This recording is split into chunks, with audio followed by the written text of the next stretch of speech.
Hello everyone, welcome back to my channel. So guys, आज की video में मैं शेयर करूंगी इस यूनिक एंड प्रिटी काफ्तान की कटिंग स्टिचिंग बहुत ही आसान तरीके से step by step. So video को अच्छे से समझने के लिए वीडियो को एंड तक ज़रूर देखें, कहीं भी स्किप ना करें। एंड वीडियो पसंद आए तो प्लीज़ वीडियो को लाइक करके शेयर ज़रूर कर दें। चैनल सब्सक्राइब नहीं किया है अभी तक तो चैनल को सब्सक्राइब करके बेल बटन ज़रूर दबा दें, क्योंकि मैं हमेशा इस तरह की यूज़फुल वीडियो पोस्ट करती रहती हूँ। सो गाइस, काफ्तान पैटर्न बहुत ज़्यादा ट्रेंड में है और ये काफ्तान मैंने जॉर्जेट फैब्रिक से बनाया है। आप चाहे तो यहाँ पर कॉटन फैब्रिक से भी बना सकते हैं और रेयॉन फैब्रिक से भी बना सकते हैं। एंड ये जो काफ्तान है ये मीडियम साइज़ है, सभी यंग गर्ल्स और लेडीज़ को ये फिट आएगा। बाकी आप अपने साइज़ के हिसाब से भी बना सकते हैं। तो सबसे पहले हमने ये 2 मीटर वाइन कलर की जॉर्जेट ली है। इसके बाद 2 मीटर मैंने ये पीच कलर की जॉर्जेट ली है। तो टोटल हमारी 4 मीटर जॉर्जेट है 2 कलर की। इसके बाद मैंने यहाँ पर 4 ये पेचेस लिए हैं। सो ये कॉटन के पेचेस हैं, इस पर हमने पीच कलर के स्टोन लगा लिए हैं। सो यहाँ पर मैंने 4 पेच लिए हैं। इसके बाद मैंने 3 टाजल्स लिए हैं। सो ये मेरी 3 रेशम की टाजल्स हैं। अब देखिए, ये लाइनिंग के लिए मैंने 1 मीटर सैंटून लिया है वाइन कलर का और 1 मीटर मैंने पीच कलर का सैंटून लिया है। अब सबसे पहले हम अपनी जॉर्जेट लेंगे और जॉर्जेट के साइड में जो किनारी होती है वो थोड़ी हार्ड होती है। सो इसको यहाँ से हमने रिमूव कर देना है। सो चारों साइड से हम ये निकाल देंगे दोनों कलर में से। इसके बाद जहाँ से हमने किनारी रिमूव की है यहीं से हम इसको फोल्ड करेंगे। ये हमारी लेंथ वाली साइड है, तो लेंथ में हमने इसको डबल फोल्ड कर लिया है इस तरह से। इसके बाद अब हम ये दूसरे कलर की जॉर्जेट इसके ऊपर रखेंगे और इसको इससे बराबर मिलाते हुए पिन लगा लेंगे। तो चारों तरफ से हमने फैब्रिक को मिलाते हुए किनारी से ये पिन लगा लेनी है, ताकि जो हमारा फैब्रिक है वो एक दूसरे के साथ सिक्योर हो जाए। अब देखिए, हमने अपने लाइनिंग वाले फैब्रिक को किनारी वाली साइड से इस तरह से डबल फोल्ड करना है और इसकी ओपन वाली साइड से ही मिलाकर रखना है। तो सभी की ओपन साइड एक तरफ रखेंगे और दूसरा वाला जो हमारा अस्तर है वाइन कलर का उसको भी हमने इसी के ऊपर रखना है। सो इस तरह से ये लेंथ में हमने बिछा लिया है। ये इसकी चौड़ाई है ये वाली। सो अस्तर की जो चौड़ाई है वो लगभग 22 इंच है। अब लंबाई वाली साइड से हम लगभग 1 से पौन इंच की चौड़ाई पर एक मार्क करेंगे। तो ये मार्क हम ओपन वाली साइड में करेंगे। तो ये चारों फैब्रिक हमने एक दूसरे के ऊपर इस तरह से मिलाकर रखे हैं और यहाँ पर हम 1-1 इंच के करीब मार्क कर देंगे। तो इस मार्क को हमने इस तरह से सीधा कर लेना है। सो फ्रेंड्स, ये जो मार्किंग है इस पर हमारे काफ्तान की सेंटर की सिलाई होगी फ्रंट और बैक में। अब देखिए, इस मार्क से आगे की तरफ हम अपने शोल्डर की मार्किंग लेंगे। तो जितना भी हमारा शोल्डर है उसका हाफ लेंगे और मार्क कर देंगे। तो मैं 7.5 इंच पर मार्क कर रही हूँ। इसके बाद हम आर्म होल की लेंथ लेंगे। तो आर्म होल की लेंथ भी मैं 7.5 इंच ले रही हूँ और इसको सीधा मार्क कर देंगे। सो ऊपर सीधा मार्क करने के बाद अब हमने इंच टेप को शोल्डर पर रखना है और वेस्ट की लेंथ लेनी है। सो वेस्ट की लेंथ में 15.5 इंच ले रही हूँ और वेस्ट का फोर्थ पार्ट 8.5 इंच है। एंड इसके बाद बस्ट का फोर्थ पार्ट 10 इंच है। अब दोनों पॉइंट को इस तरह से लाइन अप कर देंगे। इसके बाद बैक आर्म होल की शेप देंगे एंड हाफ से पौन इंच अंदर की तरफ फ्रंट आर्म होल की शेप देंगे। अब देखिए, हमने इंच टेप को वेस्ट पे इस तरह से रखकर नीचे की तरफ तिरछा रखना है और ए लाइन शेप दे देनी है।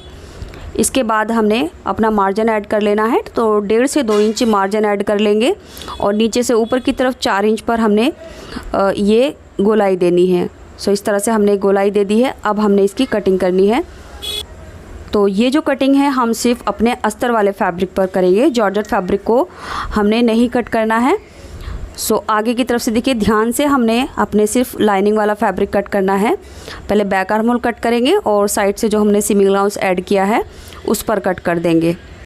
तो लीजिए, इनर की हमारी कटिंग हो चुकी है। इसके बाद हमने सेंटर का जो सीधा मार्क किया था इस मार्क से आगे की तरफ हम अपने नेक की विड्थ लेंगे। तो 3 इंच की नेक की विड्थ ले रही हूँ और बैक नेक की और फ्रंट नेक की लेंथ को मैं बराबर रखूँगी। इसकी लंबाई मैंने 5 इंच ली है। अब नीचे से भी 3 इंच पर मार्क करके एक बॉक्स बना देंगे एंड इसमें अपने नेक की शेप दे देंगे। सो नेक की कटिंग हमने सभी लेयर की एक साथ करनी है, यानी जॉर्जेट की और अपने इनर की सबकी नेक की कटिंग हमने एक साथ कर ली है। अब ये जो हमने सेंटर का मार्क किया था यहाँ पर चारों फैब्रिक में हमने कट लगाने हैं, क्योंकि यहीं पर हमने सिलाई करनी है। तो इस तरह से हम यहाँ पर छोटे छोटे कट लगा देंगे ताकि इतना फैब्रिक हम सिल सकें। अब यहाँ से आगे की तरफ हम एक मार्क करेंगे जो हमारे नेक से एल्बो लेंथ तक आएगा। तो नेक से इंच टेप रखना है और आगे की तरफ 12 इंच पर हम मार्क करेंगे। इस मार्क को आप छोटा बड़ा कर सकते हैं। अब ये 12 इंच के मार्क से आगे की तरफ हमने अपने बाइसेप्स की गोलाई मार्क करनी है। तो जितना भी हमारा बाइसेप्स है उसका हाफ मार्क करेंगे। तो मैं 6 इंच पर मार्क करूँगी इस तरह से। अब ये जो हमने मार्क किए हैं इस पर हमने नॉचेस लगाने हैं, यानी छोटे छोटे कट लगाने हैं। तो चारों फैब्रिक यानी चारों लेयर में हम ये कट लगा रहे हैं। इसके बाद देखिए जो इसकी सिलाई होगी वो कैसे होगी वो मैं आपको दिखा देती हूँ। नेक से लगभग ½ इंच का दबाव लेंगे इस तरह से, और आगे से हम थोड़ा एक्स्ट्रा दबाव लेते हुए यहाँ इसको सीधा सिलना है। सो वो मैं आगे आपको वीडियो में बताऊँगी कि किस तरह से सिलना है। और जो हमने 6 इंच पर मार्क किया था वो हमने नहीं सिलना है। अब हमने जो इनर में मार्किंग की है फिटिंग की, वो हम अपने जॉर्जेट वाले फैब्रिक पर ट्रेस कर लेंगे। सो कमर तक हमने बिल्कुल बराबर करना है, और इसकी जो यहाँ से लेंथ है ए लाइन शेप में, वो मैंने लगभग 13 इंच की लेंथ ली है नीचे तक। तो फिटिंग का जो चौड़ाई रहेगी वो बराबर रहेगी, बस इसकी साइड से जो लेंथ है वो मैंने 13 इंच ली है। अब देखिए जो हमने इनर की कटिंग की है इसको समझ लेते हैं। सो गाइज़ यहाँ पर 2 कलर जो हैं वो वाइन कलर के हैं एंड 2 कलर पीच कलर के हैं। सो दोनों में से एक एक कलर हम सेंटर में से लेकर जॉइंट कर देंगे। तो सेंटर इसका ओपन है, देख सकते हैं आप। इस तरह से ये अलग अलग पीस है। सो एक हम वाइन कलर लेंगे और एक पीच कलर लेंगे, और लेंथ वाइज इस तरह से इसको लगभग 1 इंच का जो हमने मार्जिन छोड़ा है, जो हमने सीधा मार्क किया था, 1 इंच पर सिल देंगे। सो हमने जो यहाँ पर मार्क किया है स्टार्टिंग और एंड में दोनों सिरों पर हमने छोटे छोटे नॉचेस भी लगाए हैं। सो उन्हीं को फॉलो करते हुए हम ये सिलाई कर देंगे। इसके बाद हमने जॉर्जेट वाले फैब्रिक में से सभी पिन को निकाल देना है। तो यहाँ जो हमने पिन लगा रखी है इनको हम इस तरह से निकाल देंगे। अब ये जॉर्जेट वाले फैब्रिक में भी बिल्कुल इसी तरह से है। 2 पीस वाइन कलर के हैं और 2 पीस पीच कलर के हैं। तो इन दोनों में से भी हम एक एक कलर लेंगे इस तरह से, और सेंटर में से ये जॉइंट कर देंगे। तो यहाँ पर हम मार्जिन उतना ही लेंगे जितना हम सेंटर वाले में लेंगे, लगभग 1 इंच, क्योंकि हमने यहाँ से किनारियाँ रिमूव कर दी हैं। तो इस तरह से देखिए हमने नेक को बराबर मिलाते हुए और यहाँ बिल्कुल सीधा सिल देना है। और स्टार्टिंग एंड में जो हमने नॉचेस लगाए थे उन्हीं नॉचेस को फॉलो करते हुए इस तरह से देखिए मैंने ये अपना जो अस्तर वाला फैब्रिक है उसको सिल दिया है अलग अलग कलर के साथ इस तरह से, और साथ में मैंने कंधी भी जॉइंट कर दी है। अब देखिए हमने इसकी एक्स्ट्रा कटिंग करनी है। सो एक साइड से इस तरह से डबल फोल्ड कर लेंगे और यहाँ से हमने एक्स्ट्रा कटिंग कर देनी है। सो ये हमारे फ्रंट में आएगा, इस चीज़ का ध्यान रखना है। इसके बाद जो हमारा इनर है इसके आर्म होल की साइड में मैं इसको फोल्ड करूँगी। तो फोल्ड करने के लिए थोड़ा थोड़ा फैब्रिक इस तरह से डबल फोल्ड करूँगी और इसको हेम कर दूँगी। सो गाइज़ आप चाहें तो यहाँ पर ब्यास स्ट्रेप से भी इसको फोल्ड कर सकते हैं। सो मैं डायरेक्ट इस तरह से थोड़ा थोड़ा फैब्रिक डबल फोल्ड करूँगी और इसको सिल दूँगी। अब ये जो धागे का कलर है वो मैं सेम कलर का लूँगी। जो इस साइड में ये पीच कलर है तो मैंने अभी पीच कलर का धागा डाला है। तो इस साइड का आर्म होल को इस तरह से हेम कर देंगे।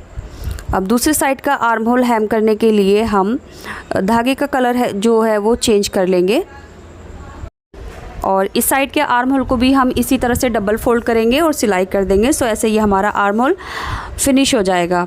अब देखिए दोनों साइड के आर्म होल फोल्ड करने के बाद हम साइड से फिटिंग कर लेंगे। सो फिटिंग की मार्किंग हम ऑलरेडी पहले ही कर चुके हैं कटिंग के टाइम, और दूसरी साइड में भी हम इसके बराबर फिटिंग का मार्क ट्रेस कर लेंगे। अब कमर से साइड से हम सिलते हुए नीचे तक उसी मार्क को फॉलो करेंगे और नीचे तक फिटिंग लगा देंगे। तो यहाँ पर एक चीज़ ध्यान रखनी है, जिस साइड का कलर हम ले रहे हैं उस साइड का धागा भी चेंज कर रहे हैं। तो धागा चेंज करते हुए हमने फिटिंग लगा दी है। अब पीच कलर का धागा है ऑलरेडी, तो मैं पीच कलर के साइड से जो इसका बॉटम है वो ½ इंच डबल फोल्ड करूँगी। सो जहाँ तक हमारा पीच कलर आएगा वहाँ तक मैं इसी कलर के यानी पीच कलर के धागे से इसको फोल्ड कर दूँगी। सो ये हमारा जो घेरा है इनर का, तो नीचे का जो दामन की गोलाई है उसको ½ इंच इस तरह से डबल फोल्ड करना है। इसके बाद जब हमारा वाइन कलर लगेगा तो मैं धागा चेंज करूँगी और उसके बाद उसको भी इसी तरह से हेम करूँगी आगे से जो फैब्रिक है हमारा। सो आगे तक हमने फैब्रिक इसी तरह से फोल्ड करना है, बस धागे को थोड़ा चेंज कर लेना है। सो यहाँ मैंने धागा चेंज कर लिया है। तो इस सिलाई के साथ हमने यहाँ पर इसको कंप्लीट कर देना है इस तरह से। सो ये हमारा जो इनर है वो रेडी हो गया है। बस इसका नेक हमने नहीं बनाया है, नेक हम जॉर्जेट का जो काफ्तान है उसके साथ अटैच करते हुए बनाएंगे। तो देखिए जॉर्जेट वाला जो पार्ट है हमारा काफ्तान का, इसके सेंटर में मैंने सिलाई लगा ली है। अब हमने इसको सीधा करना है, तो सीधी तरफ इस तरह से रखेंगे। अब इसका दूसरा पार्ट लेंगे, तो उसके सेंटर में भी हमने बिल्कुल इसी तरह से सिलाई लगाई है। अब उसकी रॉन्ग साइड हम इसके ऊपर रखेंगे, नेक को एक दूसरे के सामने इस तरह से रखते हुए। सो ये हमारी राइट साइड अंदर की तरफ है और रॉन्ग साइड बाहर की तरफ है। अब देखिए नेक से लेकर हमने एल्बो लेंथ तक जो मार्क किया था 12 इंच का, इसको हमने सीधा सिलना है। इसके बाद हमने 6 इंच बाइसेप्स की गोलाई छोड़ी थी, तो इसको नहीं सिलना है। इसके बाद ये जो हम मार्क कर रहे हैं इसको हमने सीधा सिल देना है। सो बीच में से हम ये इतना नहीं सिलेंगे, दोनों साइड से ही सिलना है। अब इसी तरह से हम यहाँ से मार्क करेंगे नेक से लेकर 12 इंच की लेंथ तक। इसके बाद 6 इंच छोड़ देंगे और इसके बाद आगे जो भी लेंथ आएगी इसको हम सीधा सिल देंगे। सो गाइज़ आपको कोई कन्फ्यूज़न ना रहे इसलिए मैं आपको सिलकर दिखा रही हूँ। नेक की साइड से हमने स्टार्ट किया सिलना। अब इसको हम यहाँ से सीधा सिलेंगे और ये जो 12 इंच की लेंथ पर हमने नॉचेस लगाए थे, सो ये नॉचेस हमने यहाँ तक लगाए थे इस तरह। तो यहाँ लाकर हमने इस सिलाई को पक्का कर देना है। तो 3 से 4 सिलाई लगाकर इसको पक्का कर देंगे। इसके बाद हमने जो बाइसेप्स की गोलाई के लिए 6 इंच छोड़ा था यहाँ से, सो यहाँ से हमने सिलाई को स्टार्ट करना है। 3 से 4 सिलाई लगाकर लॉक करते हुए सिलाई को स्टार्ट करेंगे एंड आगे तक जो भी लेंथ आएगी इसको सीधा सिल देंगे। अब देखिए ये जो सिलाई का दबाव है मैं लगभग आधा से पौन इंच ले रही हूँ, तो यहाँ पर पौन इंच कम से कम दबाव ले लेना है, क्योंकि इसको हमने रॉन्ग साइड में स्लिट्स की तरह फ़ोल्ड करना होगा। तो देखिए इस तरह से हम इसको डबल फोल्ड करेंगे, क्वार्टर इंच डबल फोल्ड कर देंगे और किनारे पर एक सिलाई लगाएंगे। तो बिल्कुल जैसे हम स्लिट्स फोल्ड करते हैं इसी तरह से फोल्ड करना है। अब इसको हम ऊपर तक लेकर जाएंगे जहाँ तक हमने बाइसेप्स की मार्किंग की थी। तो 12 इंच की जो हमने लेंथ मार्क की थी वहीं तक हम इसको सिलेंगे। सो इस तरह से देख सकते हैं ये ओपन वाली साइड है, जितना हमने ओपन रखा है। अब बस हमने इसको यहीं तक लाकर यहाँ से सिलाई को दूसरी साइड के लिए टर्न करना है और दूसरी साइड में भी इसी तरह से हम ये फैब्रिक को क्वार्टर इंच डबल फोल्ड कर लेंगे। सो फिनिशिंग के साथ हम इसको फोल्ड करेंगे एंड इसी तरह से मैं दूसरी साइड में भी सिलाई लगाकर इसको फोल्ड कर लूँगी। तो लीजिए दोनों साइड से हमने सिलाई लगाकर अंदर की तरफ फोल्ड कर लिया है एंड ये इसकी सीधी तरफ है और इतना पार्ट हमने दोनों साइड में ओपन रखा है 6 इंच की गोलाई पर। इसके बाद अब हमने इसको रॉन्ग साइड में टर्न करना है और ये जो हमारा स्क्वायर पीस बना है अब इसको हम चारों तरफ से क्वार्टर इंच डबल फोल्ड कर लेंगे। क्योंकि ये 2-2 मीटर के पीस है हमारे, तो इसकी लंबाई चौड़ाई काफ़ी ज़्यादा है, इसलिए हमने इसकी चारों तरफ से फोल्ड करना है। एंड फोल्ड करते हुए हम ध्यान रखेंगे धागे के कलर का। इसको फिनिश करने के बाद अब हम अपने पेज सेट करेंगे। सो ये देखिए जहाँ पर हमने ये ओपन रखा है ये हमारी कंधी की साइड है। सो यहीं पर हमने अपने पेज लगाने हैं। सो कंधी की साइड पहले मार्क कर लेंगे दोनों साइड से, और यहाँ पर कोई कन्फ्यूज़न ना रहे क्योंकि ये नेक का सेंटर है, सो इसलिए हमने मार्क कर लिया है। सो ये मार्क उधर ही आएगा जिधर हमने स्लीव का ओपन साइड रखी है। सो एक शोल्डर पे मैं 2 पेजेस लगाऊंगी इस तरह से, और जो हमारे नेक की साइड है वहाँ पर थोड़ा सा फैब्रिक हम दूरी पर रखेंगे पेज, क्योंकि नेक का दबाव जाएगा। सो पेज सेट करने के लिए मैं पहले पिन से इसको सिक्योर कर दूंगी एंड पिन से सिक्योर करने के बाद हमने इसको सिलाई मशीन से ही लगाना है। तो थोड़ी थोड़ी दूरी पर मैं सिलाई मशीन से इस तरह से 2 से 3 बार एक जगह सिलाई कर रही हूँ ताकि ये बीच बीच में सेट हो जाए। आप चाहें तो यहाँ हैंड स्टिच से भी इसको सिल सकते हैं, यानी हाथ की सुई से भी आप इसको लगाकर अच्छे से मजबूती के साथ टाक सकते हैं। सो मैंने इस तरह से सिलाई मशीन से इसको टाक दिया है। अब इसी तरह से मैं दूसरे साइड के पेचेस भी लगा लूँगी। सो दूसरे साइड के पेचेस भी मैं बिल्कुल इसी फॉर्मेट से रखूँगी। इसके बाद हमने अपना नेक जॉइन करना है। तो जॉर्जेट वाला फैब्रिक हमारा राइट साइड में है और अस्तर वाले फैब्रिक की हमने रॉन्ग साइड ऊपर कर रखी है। इस तरह से दोनों के नेक को और कलर को एक दूसरे से मिलाकर रखेंगे कंधी की साइड से। अब हमने इसके ऊपर ये जो हमारा जॉर्जेट वाला काफ्तान है इस तरह से रखना है। अब यहाँ पर जितने भी जॉइंट है वो एक दूसरे के सामने आने चाहिए। सो इस चीज़ का बिल्कुल ध्यान रखना है, कलर और जॉइंट एक दूसरे के जस्ट सामने आने चाहिए। पीच कलर के साइड आए और वाइन कलर के साइड आए। तो मैं यहाँ पिन लगाकर चारों तरफ से इसको सिक्योर कर लूँगी एंड यहाँ पर एक पैर का दबाव लेकर पूरे नेक की गोलाई में इस तरह से सिलाई लगा दूँगी। सिलाई लगाने के बाद हम छोटे छोटे इसकी पूरी गोलाई में नॉचेस लगा देंगे और यहाँ पर जब कट लगा लेंगे इसके बाद हम इसको सीधा करेंगे। तो सीधा करने के लिए देखिए, पहले हम इस तरह से जॉर्जेट वाला काफ्तान ओपन रखेंगे और नेक की साइड में से अस्तर को इस तरह से अंदर की तरफ धकेलेंगे इस तरह से। सो यहाँ पर ये हमारा नेक बिल्कुल जॉइंट हो चुका है। अब देखिए नेक के किनारे में हम एक सिलाई लगा लेंगे ताकि जो अस्तर वाला फैब्रिक है और जॉर्जेट वाला फैब्रिक है नेक से अच्छे से सिक्योर हो जाए। सो पूरी गोलाई में एक पैर की दबाव लेकर हम नेक में सिलाई लगा लेंगे। इसके बाद काफ्तान को अच्छे से फैला कर रखेंगे और इसमें कोई सिल्वर चुन्नट नहीं होनी चाहिए एंड चारों तरफ से मैंने इसको पिन लगाकर सिक्योर कर लिया है ताकि जो फैब्रिक है वो बराबर रहे। अब हमने साइड से फिटिंग लगानी है। तो फिटिंग लगाने के लिए सेंटर से इधर हम अपने बस्ट का 4th पार्ट मार्क कर लेंगे और इसी तरह से हम वेस्ट का 4th पार्ट मार्क कर लेंगे।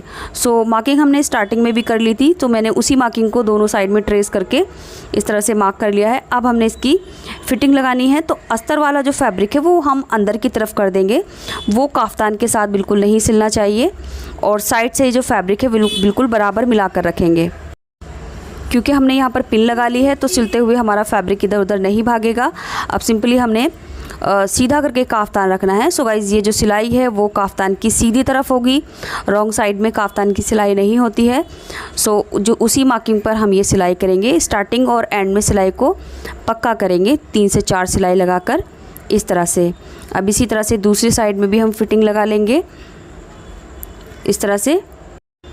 सो गाइज़ इस सिलाई के साथ ही हमारा जो काफ्तान है वो बिल्कुल रेडी हो गया है। एंड काफ्तान रेडी होने के बाद हम देखिए यहाँ पर हमने फिटिंग लगा ली है। अब हम इसमें टाजल्स लगाएंगे। सो यहाँ पर जो मैंने 3 टाजल्स लिए थे, थोड़ा थोड़ा गैप लेते हुए मैं ये टाजल्स हाथ वाली सुई से ही इसको लगा दूँगी। तो लीजिए इसी के साथ हमारा काफ्तान बिल्कुल रेडी हो गया है एंड ये काफ्तान मीडियम साइज़ है और अगर आप थोड़ा बहुत साइज़ ऊपर नीचे करना चाहते हैं तो आप मार्किंग के टाइम थोड़ा बहुत साइज़ को कम ज़्यादा कर सकते हैं। तो टोटल फैब्रिक हमारा जॉर्जेट वाला 4 मीटर लगा है और अस्तर वाला 2 मीटर लगा है। एंड ये काफ्तान मैंने वाइट कलर के कॉटन ट्राउज़र के साथ टीम अप किया है। आप इसको जीन्स के साथ, अम्ब्रेला प्लाजो के साथ भी टीम अप कर सकते हैं। उम्मीद करती हूँ आपको ये वीडियो पसंद आई है। वीडियो पसंद आई है तो प्लीज़ वीडियो को लाइक करके शेयर ज़रूर करें। चैनल अभी तक सब्सक्राइब नहीं किया है तो चैनल को सब्सक्राइब करके बेल बटन ज़रूर दबा दें ताकि मेरी आने वाली वीडियो की नोटिफिकेशन आपको मिलती रहे। इसी के साथ वीडियो कंप्लीट होता है। मिलते हैं अगली वीडियो में कुछ नए आइडियाज़ के साथ। तब तक के लिए bye, take care, thanks for watching this video.